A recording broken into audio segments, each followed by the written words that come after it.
The Man with the Twisted Lip. Isa Whitney, brother of the late Elias Whitney, D.D., principal of the Theological College of St. George's, was much addicted to opium. The habit grew upon him, as I understand, from some foolish freak when he was at college, for having read De Quincey's description of his dreams and sensations, he had drenched his tobacco with laudanum in an attempt to produce the same effects. He found, as so many more have done, that the practice is easier to attain than to get rid of, and for many years he continued to be a slave to the drug, an object of mingled horror and pity to his friends and relatives. I can see him now, with yellow, pasty face, drooping lids, and pinpoint pupils, all huddled in a chair, the wreck and ruin of a noble man. One night, it was in June, '89, there came a ring to my bell, about the hour when a man gives his first yawn and glances at the clock. I sat up in my chair, and my wife laid her needlework down in her lap and made a little face of disappointment. "A patient," said she. "You'll have to go out." I groaned, for I was newly come back from a weary day. We heard the door open, a few hurried words, and then quick steps upon the linoleum. Our own door flew open, and a lady, clad in some dark-colored stuff, with a black veil, entered the room. "You will excuse my calling so late," she began, and then, suddenly losing her self-control, she ran forward, threw her arms about my wife's neck, and sobbed upon her shoulder. "Oh, I'm in such trouble," she cried, "I do so want a little help." "Why," said my wife, pulling up her veil, "it is Kate Whitney." "How you startled me, Kate. I had not an idea who you were when you came in. I didn't know what to do, so I came straight to you." That was always the way. Folk who were in grief came to my wife like birds to a lighthouse. "It was very sweet of you to come.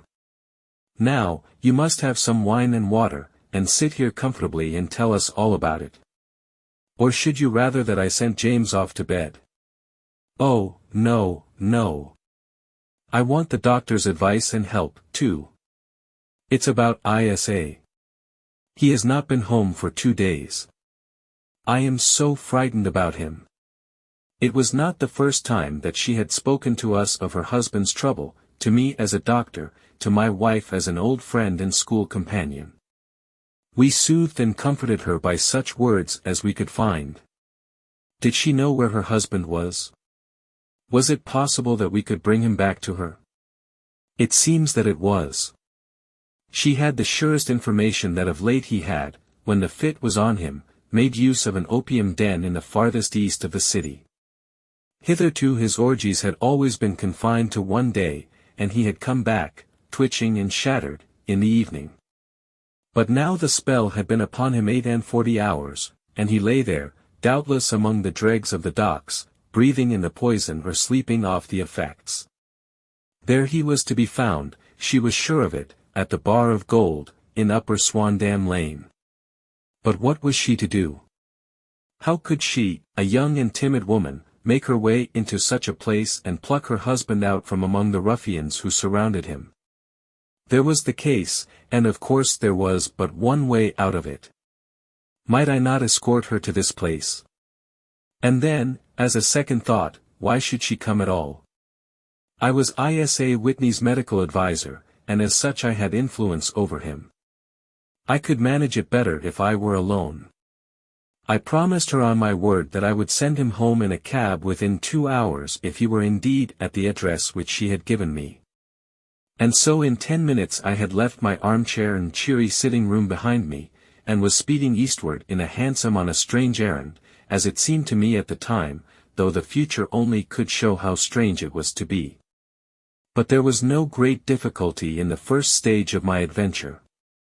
Upper Swandam Lane is a vile alley lurking behind the high wharves which line the north side of the river to the east of London Bridge. Between a slop shop and a gin shop, approached by a steep flight of steps leading down to a black gap like the mouth of a cave, I found the den of which I was in search. Ordering my cab to wait, I passed down the steps, worn hollow in the center by the ceaseless tread of drunken feet, and by the light of a flickering oil lamp above the door I found the latch and made my way into a long, low room, thick and heavy with the brown opium smoke, and terraced with wooden berths, like the forecastle of an emigrant ship. Through the gloom one could dimly catch a glimpse of bodies lying in strange fantastic poses, bowed shoulders, bent knees, heads thrown back, and chins pointing upward, with here and there a dark, lackluster eye turned upon the newcomer.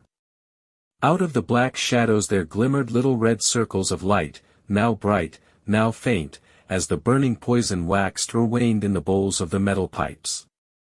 The most lay silent, but some muttered to themselves, and others talked together in a strange, low, monotonous voice, their conversation coming in gushes, and then suddenly tailing off into silence, each mumbling out his own thoughts and paying little heed to the words of his neighbor.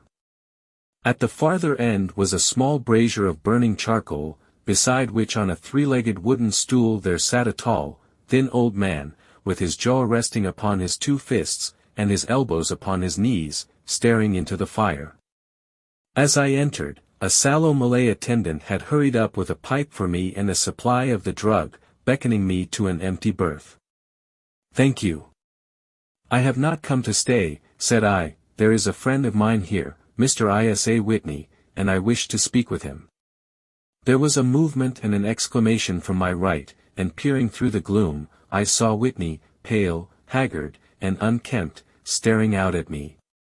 "My God! It's Watson," said he.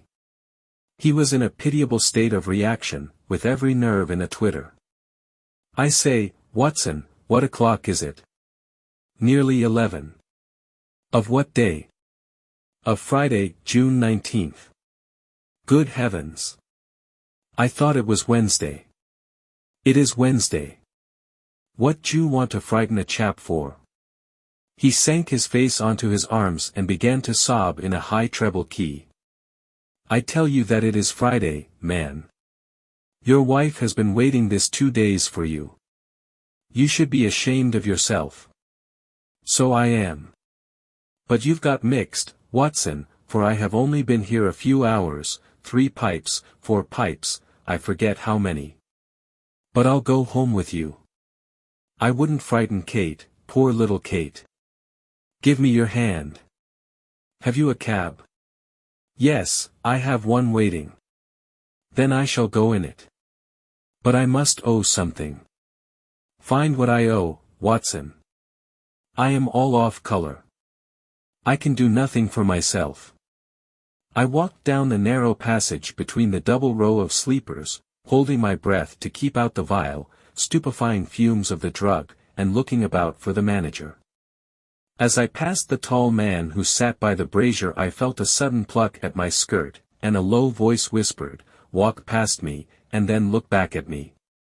The words fell quite distinctly upon my ear. I glanced down. They could only have come from the old man at my side, and yet he sat now as absorbed as ever, very thin, very wrinkled, bent with age, an opium pipe dangling down from between his knees, as though it had dropped in sheer lassitude from his fingers. I took 2 steps forward and looked back. It took all my self-control to prevent me from breaking out into a cry of astonishment. He had turned his back so that none could see him but I. His form had filled out, his wrinkles were gone, the dull eyes had regained their fire, and there, sitting by the fire and grinning at my surprise, was none other than Sherlock Holmes. He made a slight motion to me to approach him, and instantly, as he turned his face half round to the company once more, subsided into a doddering, loose-lipped senility. "Holmes," I whispered, "what on earth are you doing in this den?" "As low as you can," he answered, "I have excellent ears. If you would have the great kindness to get rid of that sottish friend of yours I should be exceedingly glad to have a little talk with you. I have a cab outside. Then pray send him home in it. You may safely trust him, for he appears to be too limp to get into any mischief. I should recommend you also to send a note by the cabman to your wife to say that you have thrown in your lot with me. If you will wait outside, I shall be with you in 5 minutes." It was difficult to refuse any of Sherlock Holmes' requests, for they were always so exceedingly definite, and put forward with such a quiet air of mastery. I felt, however, that when Whitney was once confined in a cab my mission was practically accomplished, and for the rest, I could not wish anything better than to be associated with my friend in one of those singular adventures which were the normal condition of his existence. In a few minutes I had written my note, paid Whitney's bill, led him out to the cab, and seen him driven through the darkness. In a very short time a decrepit figure had emerged from the opium den, and I was walking down the street with Sherlock Holmes. For 2 streets he shuffled along with a bent back and an uncertain foot. Then, glancing quickly round, he straightened himself out and burst into a hearty fit of laughter. "I suppose, Watson," said he, "that you imagine that I have added opium smoking to cocaine injections, and all the other little weaknesses on which you have favored me with your medical views. I was certainly surprised to find you there. But not more so than I to find you. I came to find a friend. And I to find an enemy." "An enemy?" "Yes, one of my natural enemies, or, shall I say, my natural prey. Briefly, Watson, I am in the midst of a very remarkable inquiry, and I have hoped to find a clue in the incoherent ramblings of these sots, as I have done before now.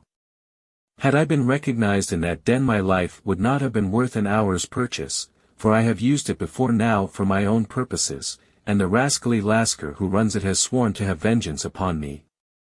There is a trap-door at the back of that building, near the corner of Paul's Wharf, which could tell some strange tales of what has passed through it upon the moonless nights."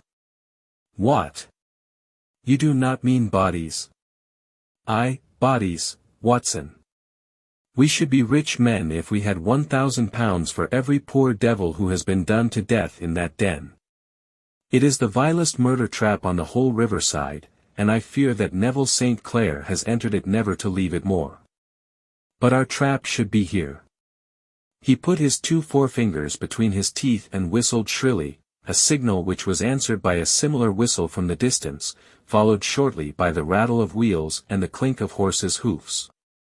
"Now, Watson," said Holmes, as a tall dog-cart dashed up through the gloom, throwing out 2 golden tunnels of yellow light from its side lanterns. "You'll come with me, won't you?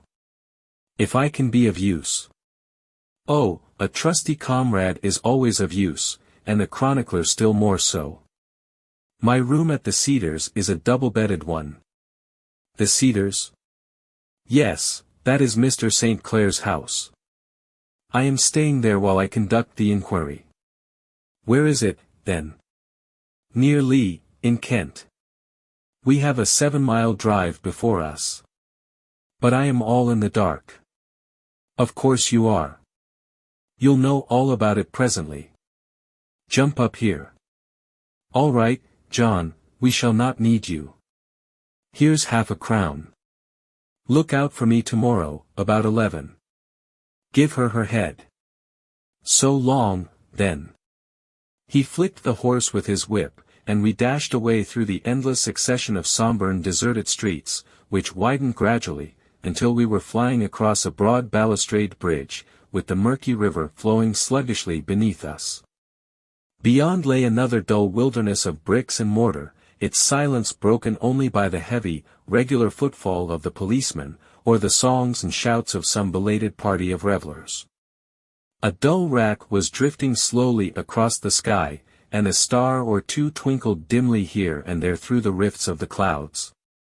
Holmes drove in silence, with his head sunk upon his breast, and the air of a man who is lost in thought, while I sat beside him, curious to learn what this new quest might be which seemed to tax his powers so sorely, and yet afraid to break in upon the current of his thoughts.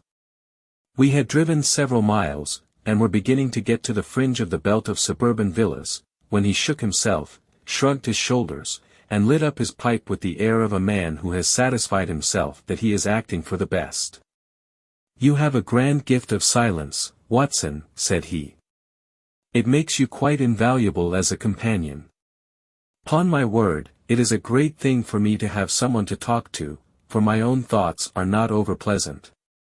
I was wondering what I should say to this dear little woman tonight when she meets me at the door.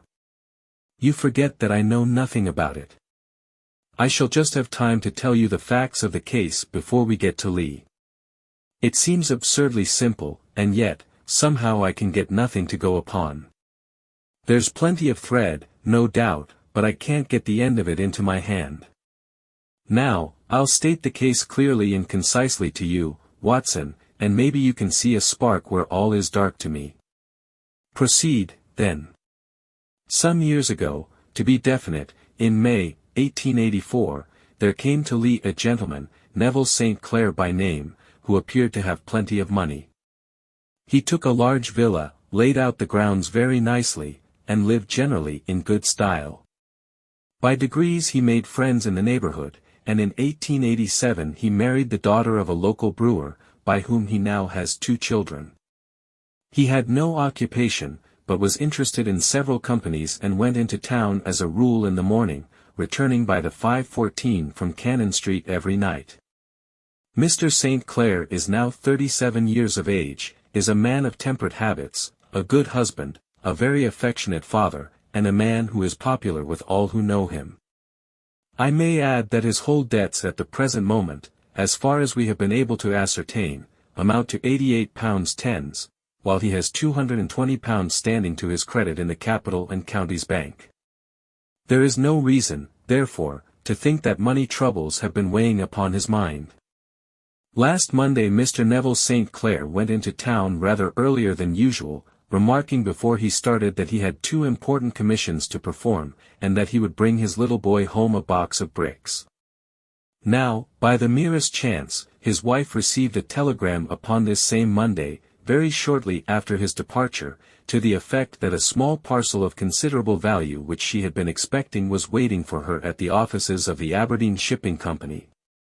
Now, if you are well up in your London, you will know that the office of the company is in Fresno Street, which branches out of Upper Swandam Lane, where you found me tonight.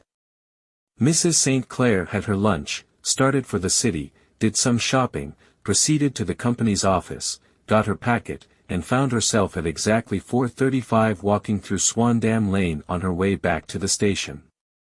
Have you followed me so far? It is very clear. If you remember, Monday was an exceedingly hot day, and Mrs. St. Clair walked slowly, glancing about in the hope of seeing a cab, as she did not like the neighborhood in which she found herself. While she was walking in this way down Swandam Lane, she suddenly heard an ejaculation or cry, and was struck cold to see her husband looking down at her and, as it seemed to her, beckoning to her from a second-floor window. The window was open, and she distinctly saw his face, which she describes as being terribly agitated. He waved his hands frantically to her, and then vanished from the window so suddenly that it seemed to her that he had been plucked back by some irresistible force from behind. One singular point which struck her quick feminine eye was that although he wore some dark coat, such as he had started to town in, he had on neither collar nor necktie. Convinced that something was amiss with him, she rushed down the steps, for the house was none other than the opium den in which you found me tonight, and running through the front room she attempted to ascend the stairs which led to the first floor. At the foot of the stairs, however, she met this Lascar scoundrel of whom I have spoken, who thrust her back and, aided by a Dane, who acts as assistant there, pushed her out into the street. Filled with the most maddening doubts and fears, she rushed down the lane and, by rare good fortune, met in Fresno Street a number of constables with an inspector, all on their way to their beat. The inspector and 2 men accompanied her back, and in spite of the continued resistance of the proprietor, they made their way to the room in which Mr. St. Clair had last been seen. There was no sign of him there. In fact, in the whole of that floor there was no one to be found save a crippled wretch of hideous aspect, who, it seems, made his home there. Both he and the Lascar stoutly swore that no one else had been in the front room during the afternoon. So determined was their denial that the inspector was staggered, and had almost come to believe that Mrs. St. Clair had been deluded when, with a cry, she sprang at a small deal box which lay upon the table and tore the lid from it. Out there fell a cascade of children's bricks. It was the toy which he had promised to bring home. This discovery, and the evident confusion which the cripple showed, made the inspector realize that the matter was serious. The rooms were carefully examined, and results all pointed to an abominable crime. The front room was plainly furnished as a sitting room and led into a small bedroom, which looked out upon the back of one of the wharves. Between the wharf and the bedroom window is a narrow strip, which is dry at low tide but is covered at high tide with at least 4.5 feet of water. The bedroom window was a broad one and open from below. On examination, traces of blood were to be seen upon the windowsill, and several scattered drops were visible upon the wooden floor of the bedroom.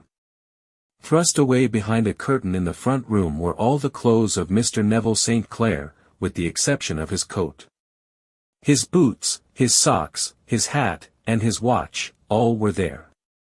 There were no signs of violence upon any of these garments, and there were no other traces of Mr. Neville St. Clair. Out of the window he must apparently have gone, for no other exit could be discovered, and the ominous bloodstains upon the sill gave little promise that he could save himself by swimming, for the tide was at its very highest at the moment of the tragedy.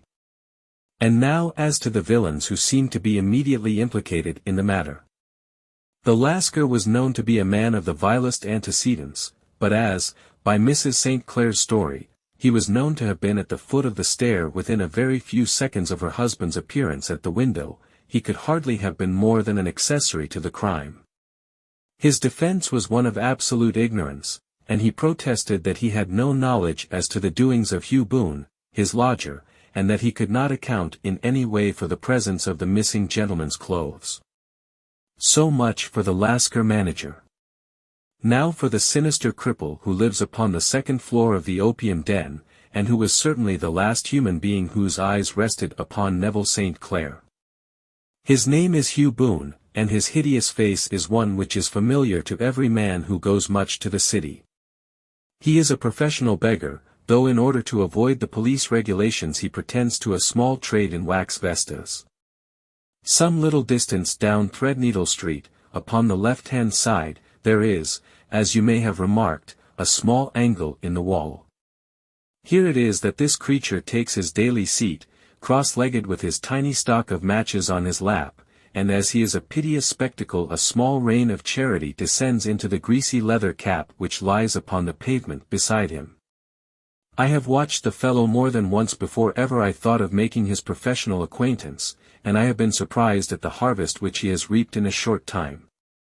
His appearance, you see, is so remarkable that no one can pass him without observing him.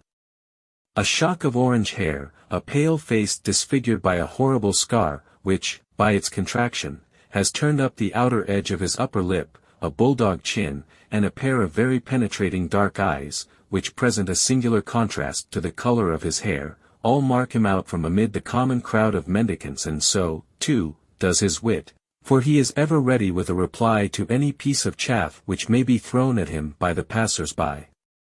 This is the man whom we now learn to have been the lodger at the opium den, and to have been the last man to see the gentleman of whom we are in quest. But a cripple, said I, what could he have done single-handed against a man in the prime of life? He is a cripple in the sense that he walks with a limp, but in other respects he appears to be a powerful and well-nurtured man.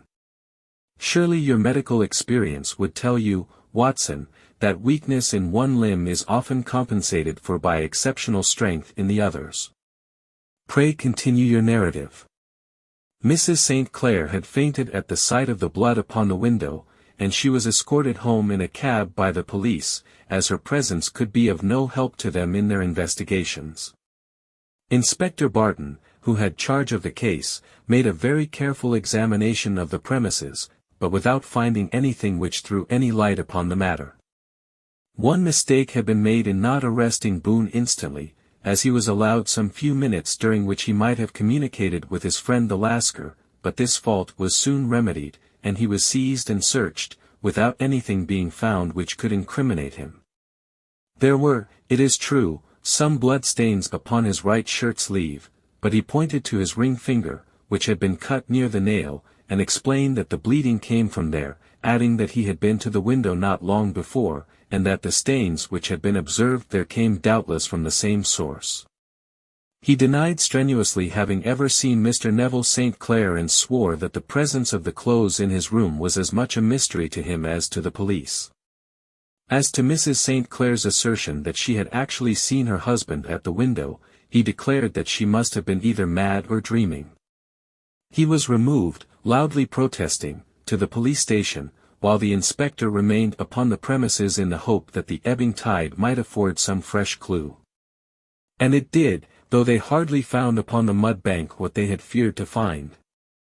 It was Neville St. Clair's coat, and not Neville St. Clair, which lay uncovered as the tide receded. And what do you think they found in the pockets? I cannot imagine. No, I don't think you would guess. Every pocket stuffed with pennies and halfpennies, 421 pennies and 270 halfpennies. It was no wonder that it had not been swept away by the tide. But a human body is a different matter. There is a fierce eddy between the wharf and the house. It seemed likely enough that the weighted coat had remained when the stripped body had been sucked away into the river. But I understand that all the other clothes were found in the room. Would the body be dressed in a coat alone? No, sir, but the facts might be met speciously enough. Suppose that this man Boone had thrust Neville St. Clair through the window, there is no human eye which could have seen the deed. What would he do then? It would of course instantly strike him that he must get rid of the telltale garments. He would seize the coat, then, and be in the act of throwing it out, when it would occur to him that it would swim and not sink. He has little time, for he has heard the scuffle downstairs when the wife tried to force her way up, and perhaps he has already heard from his Lascar confederate that the police are hurrying up the street. There is not an instant to be lost. He rushes to some secret hoard, where he has accumulated the fruits of his beggary, and he stuffs all the coins upon which he can lay his hands into the pockets to make sure of the coat's sinking. He throws it out, and would have done the same with the other garments had not he heard the rush of steps below, and only just had time to close the window when the police appeared. It certainly sounds feasible. Well, we will take it as a working hypothesis for want of a better.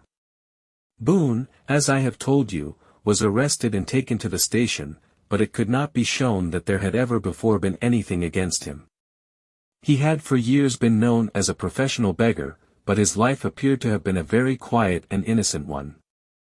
There the matter stands at present, and the questions which have to be solved: what Neville St. Clair was doing in the opium den, what happened to him when there, where is he now, and what Hugh Boone had to do with his disappearance, are all as far from a solution as ever.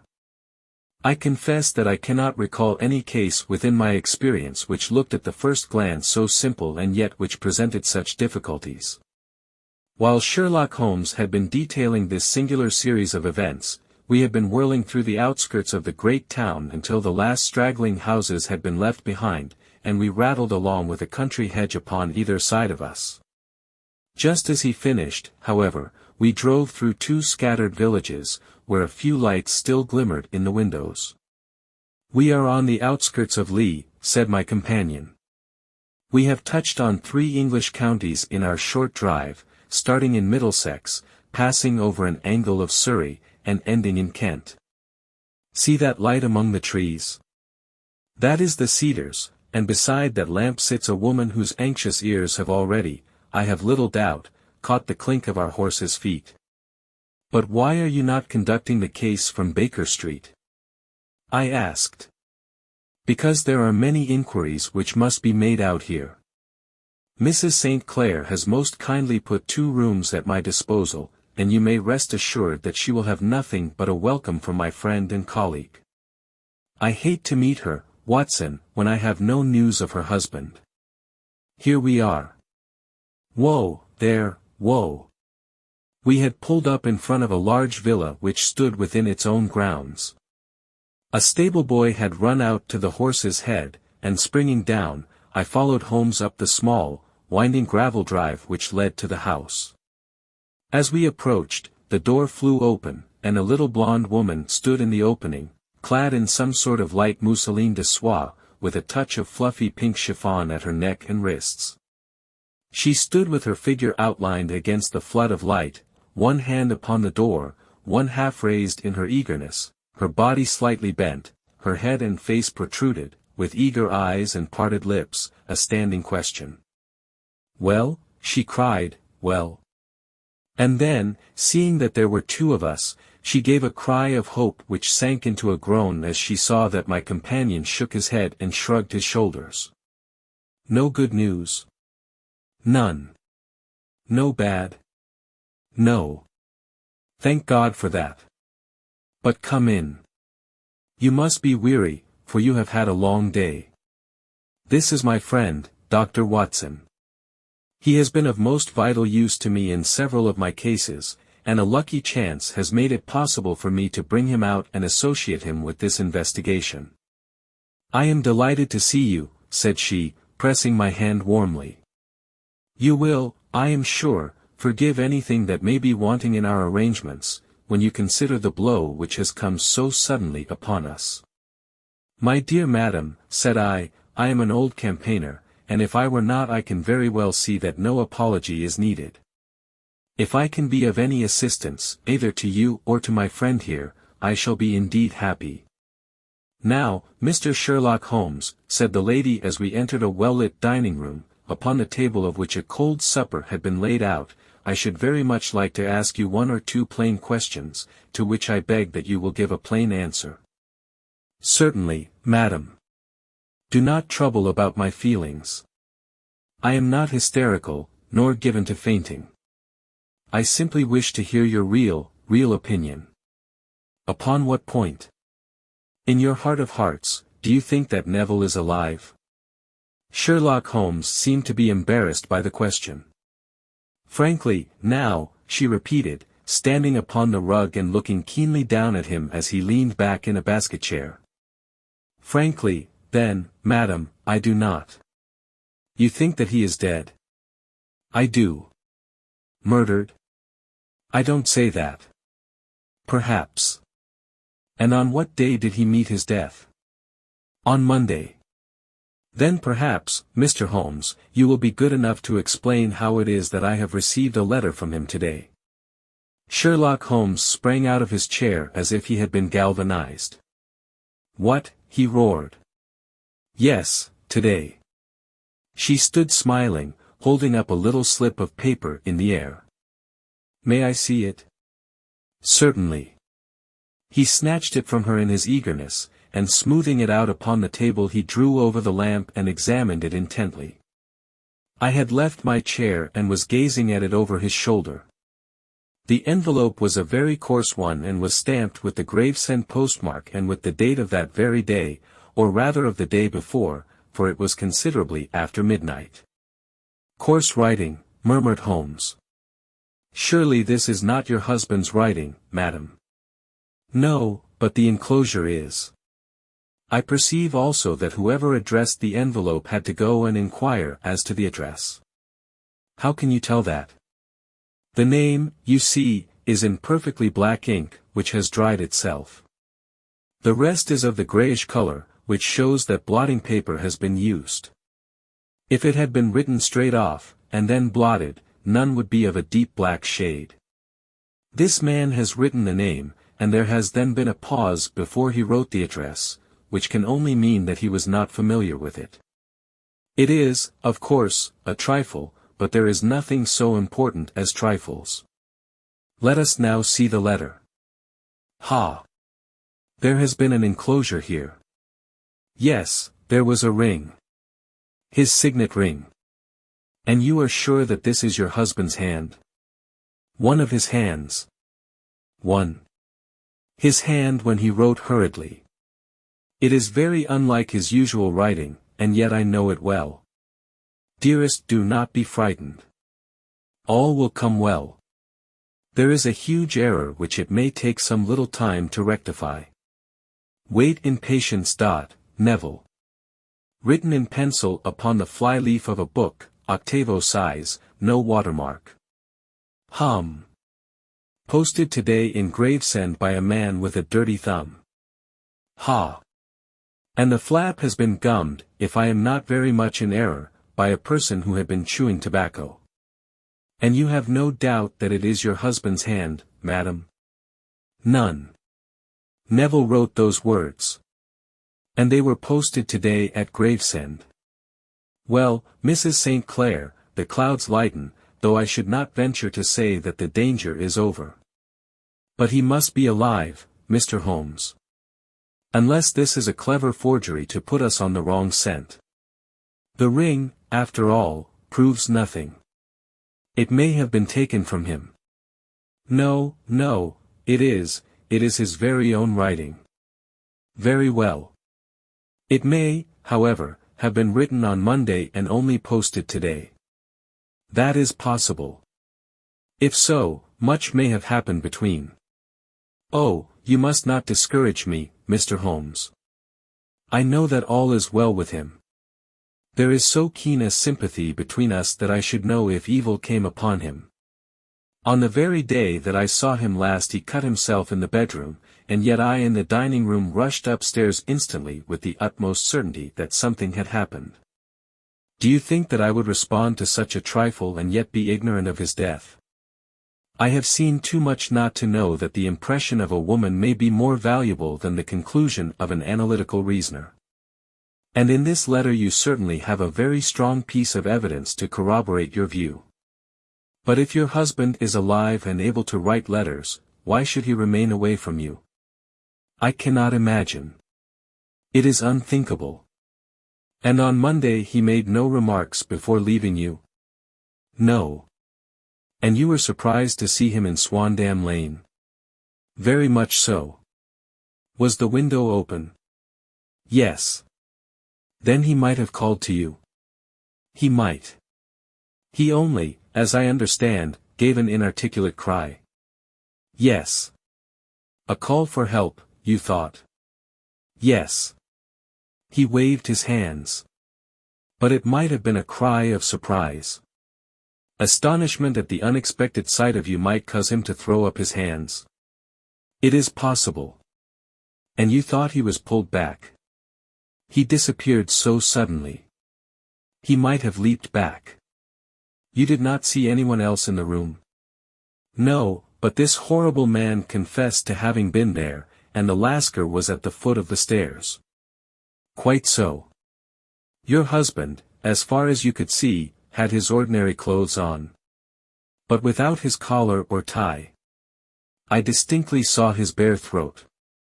Had he ever spoken of Swandam Lane? Never. Had he ever showed any signs of having taken opium? Never. Thank you, Mrs. St. Clair. Those are the principal points about which I wish to be absolutely clear. We shall now have a little supper and then retire, for we may have a very busy day tomorrow. A large and comfortable double-bedded room had been placed at our disposal, and I was quickly between the sheets, for I was weary after my night of adventure. Sherlock Holmes was a man, however, who, when he had an unsolved problem upon his mind, would go for days, and even for a week, without rest, turning it over, rearranging his facts, looking at it from every point of view until he had either fathomed it or convinced himself that his data were insufficient. It was soon evident to me that he was now preparing for an all-night sitting.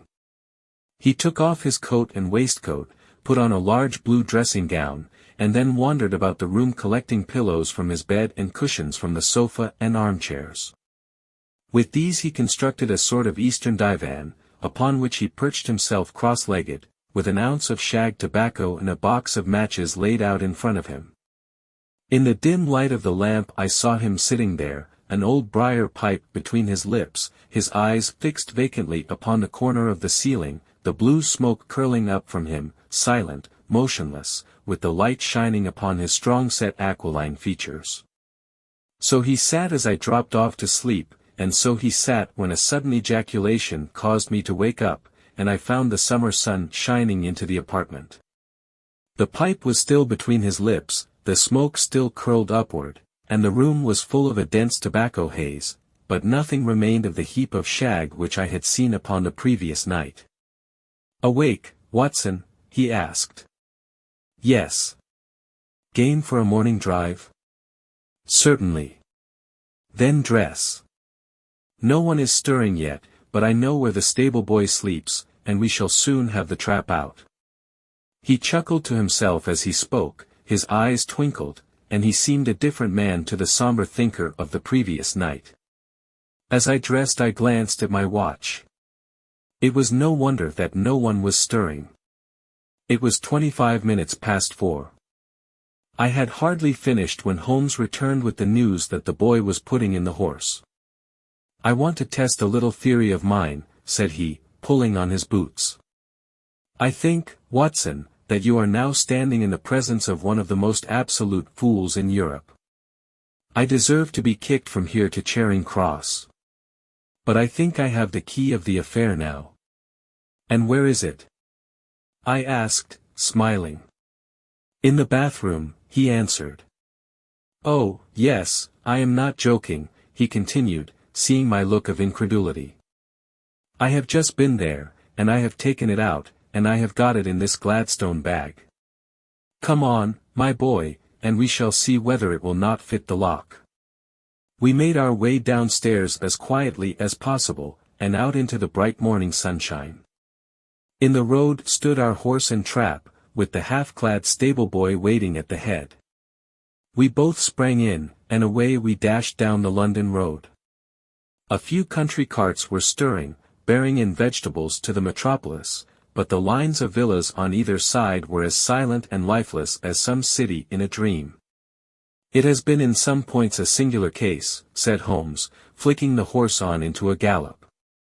"I confess that I have been as blind as a mole, but it is better to learn wisdom late than never to learn it at all." In town the earliest risers were just beginning to look sleepily from their windows as we drove through the streets of the Surrey side. Passing down the Waterloo Bridge Road we crossed over the river, and dashing up Wellington Street wheeled sharply to the right and found ourselves in Bow Street. Sherlock Holmes was well known to the force, and the two constables at the door saluted him. One of them held the horse's head while the other led us in. "Who is on duty?" asked Holmes. "Inspector Bradstreet, sir." "Ah, Bradstreet, how are you?" A tall, stout official had come down the stone-flagged passage, in a peaked cap and frog jacket. "I wish to have a quiet word with you, Bradstreet." "Certainly, Mr. Holmes. Step into my room here." It was a small, office-like room, with a huge ledger upon the table, and a telephone projecting from the wall. The inspector sat down at his desk.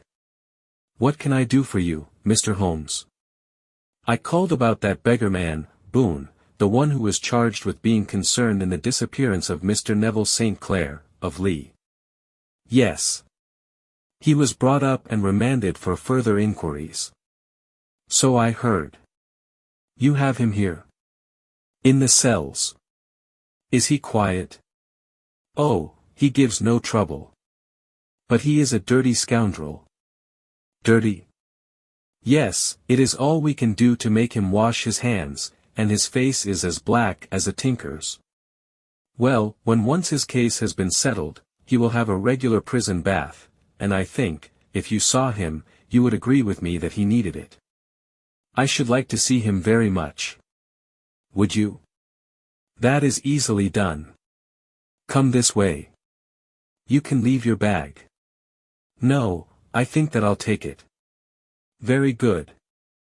Come this way, if you please." He led us down a passage, opened a barred door, passed down a winding stair, and brought us to a whitewashed corridor with a line of doors on each side. "The third on the right is his," said the inspector.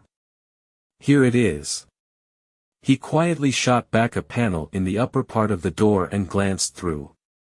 "He is asleep," said he. "You can see him very well." We both put our eyes to the grating. The prisoner lay with his face towards us, in a very deep sleep, breathing slowly and heavily. He was a middle-sized man, coarsely clad as became his calling, with a colored shirt protruding through the rent in his tattered coat. He was, as the inspector had said, extremely dirty, but the grime which covered his face could not conceal its repulsive ugliness. A broad wheal from an old scar ran right across it from eye to chin, and by its contraction had turned up one side of the upper lip, so that 3 teeth were exposed in a perpetual snarl. A shock of very bright red hair grew low over his eyes and forehead. "He's a beauty, isn't he?" said the inspector. "He certainly needs a wash," remarked Holmes. "I had an idea that he might, and I took the liberty of bringing the tools with me." He opened the Gladstone bag as he spoke, and took out, to my astonishment, a very large bath sponge. He. "You are a funny one," chuckled the inspector. "Now, if you will have the great goodness to open that door very quietly, we will soon make him cut a much more respectable figure." "Well, I don't know why not," said the inspector. "He doesn't look a credit to the Bow Street cells, does he?" He slipped his key into the lock, and we all very quietly entered the cell. The sleeper half turned, and then settled down once more into a deep slumber. Holmes stooped to the water jug, moistened his sponge, and then rubbed it twice vigorously across and down the prisoner's face. "Let me introduce you," he shouted, "to Mr. Neville St. Clair, of Lee, in the county of Kent. Never in my life have I seen such a sight." The man's face peeled off under the sponge like the bark from a tree. Gone was the coarse brown tint. Gone, too, was the horrid scar which had seamed it across, and the twisted lip which had given the repulsive sneer to the face. A twitch brought away the tangled red hair, and there, sitting up in his bed, was a pale, sad-faced, refined-looking man, black-haired and smooth-skinned, rubbing his eyes and staring about him with sleepy bewilderment. Then suddenly realizing the exposure, he broke into a scream and threw himself down with his face to the pillow. "Great heavens!" cried the inspector, "it is, indeed, the missing man. I know him from the photograph." The prisoner turned with the reckless air of a man who abandons himself to his destiny. "Be it so," said he. "And pray what am I charged with?" "With making away with Mr. Neville St. Oh, come, you can't be charged with that unless they make a case of attempted suicide of it," said the inspector with a grin. "Well, I have been 27 years in the force, but this really takes the cake. If I am Mr. Neville St. Clair, then it is obvious that no crime has been committed, and that, therefore, I am illegally detained." "No crime, but a very great error has been committed," said Holmes. "You would have done better to have trusted your wife." "It was not the wife, it was the children," groaned the prisoner. "God help me, I would not have them ashamed of their father. My God! What an exposure! What can I do?" Sherlock Holmes sat down beside him on the couch and patted him kindly on the shoulder. "If you leave it to a court of law to clear the matter up," said he, "of course you can hardly avoid publicity. On the other hand, if you convince the police authorities that there is no possible case against you, I do not know that there is any reason that the details should find their way into the papers. Inspector Bradstreet would, I am sure, make notes upon anything which you might tell us and submit it to the proper authorities. The case would then never go into court at all." "God bless you," cried the prisoner passionately. "I would have endured imprisonment, aye, even execution, rather than have left my miserable secret as a family blot to my children. You are the first who have ever heard my story. My father was a schoolmaster in Chesterfield, where I received an excellent education. I traveled in my youth, took to the stage, and finally became a reporter on an evening paper in London. One day my editor wished to have a series of articles upon begging in the metropolis, and I volunteered to supply them. There was the point from which all my adventures started. It was only by trying begging as an amateur that I could get the facts upon which to base my articles. When an actor I had, of course, learned all the secrets of making up, and had been famous in the green room for my skill. I took advantage now of my attainments. I painted my face, and to make myself as pitiable as possible I made a good scar and fixed one side of my lip in a twist by the aid of a small slip of flesh-colored plaster. Then with a red head of hair, and an appropriate dress, I took my station in the business part of the city, ostensibly as a match seller but really as a beggar. For 7 hours I plied my trade, and when I returned home in the evening I found to my surprise that I had received no less than 26s. 4d.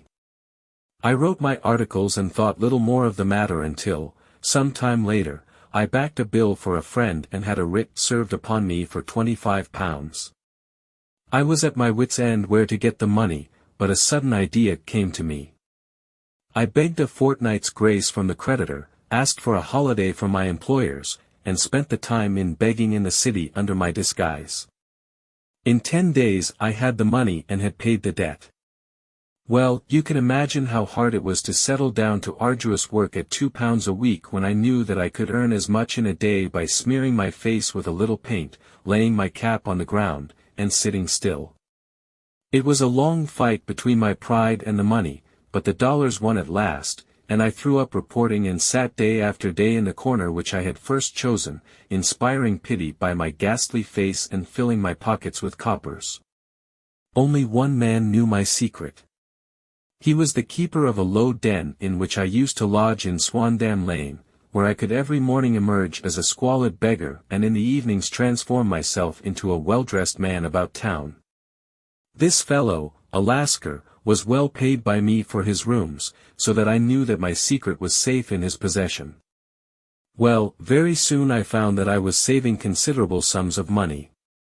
I do not mean that any beggar in the streets of London could earn £700 a year, which is less than my average takings, but I had exceptional advantages in my power of making up, and also in a facility of repartee, which improved by practice and made me quite a recognized character in the city. All day a stream of pennies, varied by silver, poured in upon me, and it was a very bad day in which I failed to take £2. As I grew richer I grew more ambitious, took a house in the country, and eventually married, without anyone having a suspicion as to my real occupation. My dear wife knew that I had business in the city. She little knew what. Last Monday I had finished for the day and was dressing in my room above the opium den when I looked out of my window and saw, to my horror and astonishment, that my wife was standing in the street, with her eyes fixed full upon me. I gave a cry of surprise, threw up my arms to cover my face, and, rushing to my confidant, the Lascar, entreated him to prevent anyone from coming up to me. I heard her voice downstairs, but I knew that she could not ascend. Swiftly I threw off my clothes, pulled on those of a beggar, and put on my pigments and wig. Even a wife's eyes could not pierce so complete a disguise. But then it occurred to me that there might be a search in the room, and that the clothes might betray me. I threw open the window, reopening by my violence a small cut which I had inflicted upon myself in the bedroom that morning. Then I seized my coat, which was weighted by the coppers which I had just transferred to it from the leather bag in which I carried my takings. I hurled it out of the window, and it disappeared into the Thames. The other clothes would have followed, but at that moment there was a rush of constables up the stair, and a few minutes after I found, rather, I confess, to my relief, that instead of being identified as Mr. Neville St. Clair, I was arrested as his murderer. I do not know that there is anything else for me to explain. I was determined to preserve my disguise as long as possible, and hence my preference for a dirty face. Knowing that my wife would be terribly anxious, I slipped off my ring and confided it to the Lascar at a moment when no constable was watching me, together with a hurried scrawl, telling her that she had no cause to fear. "That note only reached her yesterday," said Holmes. "Good God! What a week she must have spent." "The police have watched this Lascar," said Inspector Bradstreet, "and I can quite understand that he might find it difficult to post a letter unobserved. Probably he handed it to some sailor customer of his, who forgot all about it for some days." "That was it," said Holmes, nodding approvingly, "I have no doubt of it. But have you never been prosecuted for begging?" "Many times, but what was a fine to me?" "It must stop here, however," said Bradstreet. "If the police are to hush this thing up, there must be no more of Hugh Boone.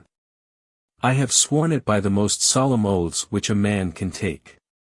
In that case I think that it is probable that no further steps may be taken.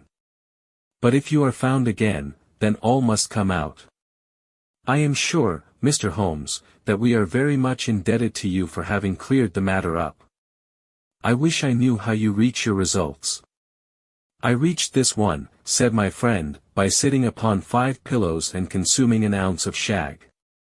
I think, Watson, that if we drive to Baker Street we shall just be in time for breakfast.